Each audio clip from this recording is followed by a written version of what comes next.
Hi everybody, this is the Baseball Hut, the amazing, spectacular, terrific, the great one, the People's Champion, your host, the Hut, and welcome back to the Baseball Hut. I hope you like this video and hit that subscribe button. So obviously the Mets got swept today by the Milwaukee Brewers. They lost the final game 4-1. Now before we get this video, I need you to hit that subscribe button so you know what's going on with the Mets and everything that's going on this season. I don't do daily videos here, but you'll get a pretty good sense of what's going on with the club. Now we're gone into 3 games in the season, 2024, and everybody's losing their minds. Not me, of course, but all the same suspects, all the same losers. I mean, all the same people online, all losing their minds. The Mets don't score one in an inning, and everybody loses it, but not me. I will say this: I got spared the 3 losses. I was working a lot the last few days. And I was out with family on Easter, so I didn't get a chance to see this really very disappointing start to the season. But it's only 3 games. We have to get to the 40-game mark. That is the barometer. And, of course, we have to get to the Memorial Day, and we have to get to 4th of July. The biggest takeaway of the first 3 games, and really, which was the biggest problem last year, was starting pitching. Now, Tyler McGill started today. He went 4 innings, and obviously he left with an injury to his arm. It was an issue again with his arm, but he went 4 innings. And the first 3 games with these starters has not been promising to a winning season. Quintana went 4 2/3 innings on Friday. He had a very difficult first inning, threw a lot of pitches. On Saturday, Luis Severino, starting his first game with the Mets, went only 5 innings, gave up 6 runs, gave up 12 hits. That's not a quality start, obviously. And today, Tyler McGill only went 4 innings, gave up 3 runs. I'm not one that throws scapegoats out there. I don't like to put all the blame on somebody, but the Mets pitching coach is terrible. And I talked about him, particularly this past year or so, that I blame him for a lot of the bad pitching that the Mets have been doing for the last 4 or 5 years. He's been the pitching coach since 2020, and only 3 of those 4 years, aside from the first 3 games, that pitching has been terrible. And the only thing that he has going for him is that Edwin Diaz has been able to come back from the abyss as a reliever.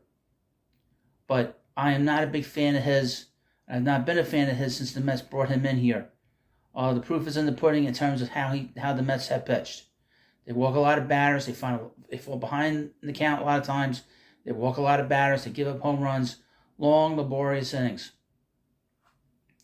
And that's the one thing I was disappointed about this offseason, was that David Stearns did not fire him and bring in a new pitching coach. And I would mention, anybody complaining about how the Mets have played and complaining about the sort of the small market David Stearns, just keep in mind, who put that team together that was on the other side of the field. It was David Stearns.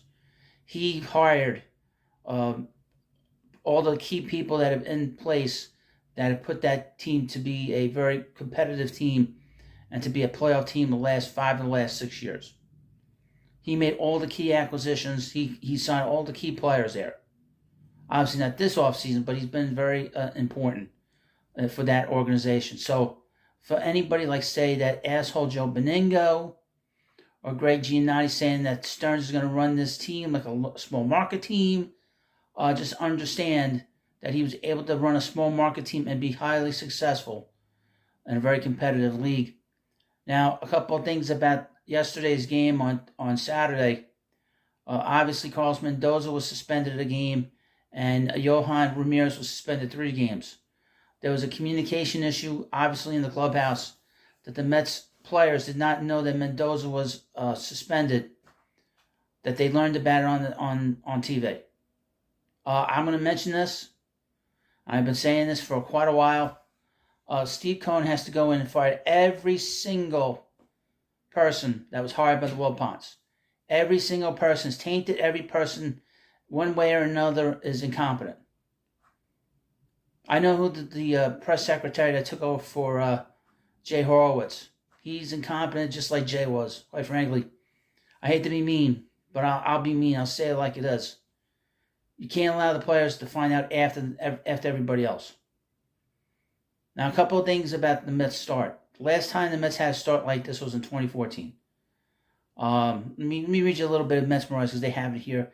The Mets loss marks the first time that the team has lost its first 3 contests since the 2014 season. Those Mets dropped their first 3 games against the Nationals that season and went on to finish the season second in the National League East with a 79-83 record. Now, we also know that in 2005, the Mets started the season 0-5, and they finished that season 83-79, and that was under Willie Randolph, and Willie was a rookie manager as well. But that team was a little more talented, specifically with the pitching, than this team was. So, now I would mention again, I would judge, I think we all can judge where we are at after 40 games. There's been plenty of years where the Mets have gotten off great starts. Remember 2018, the great start they got off to? It didn't pan out, did it? No. 2019, they got off to a slow start, and they won 86 games that year. They didn't make postseason. But we have to judge where the Mets are after 40 games. I would hope that the pitching settles down, that these guys are able to go 5 innings plus. This will kill the Met bullpen. And the Met bullpen is their strength, as you know. And if they don't calm the games down and if they can't keep the runs off the scoreboard in the first or second inning, Mets have no shot. They have no chance to win. The percentage is very high when teams score first. So it's very important to be able to score first in games. I think we all know that. The big bright spot, really, if you want to talk about positives, has been the offense of Francisco Alvarez. He's hitting 500 to begin the season. He's been the real bright spot, in the offense. Now the stolen bases, boy, this could be a problem this year. Now he didn't catch today, but we're gonna have to keep an eye on that. But stolen bases are up for everybody, but the Mets have to keep an eye on that because they didn't do a good job last year with that either. But a couple other things. It's supposed to rain a lot over the next couple of days here in New York. So who knows what games we're going to get in this week here in New York. Now, Sean Manaea is going to pitch for the first time with the Mets. We'll see how he does against the Tigers. I'm interested to see how he performs. He's a David Stearns signing. I think he'll pitch well. I'm not too concerned by him, to be honest with you. He's been pretty healthy. I think he's had some success in the majors. But I'll keep you up to date on things. Still waiting on J.D. Martinez. Hopefully by next week we'll get him back and he'll be ready to go when the Mets get to Atlanta.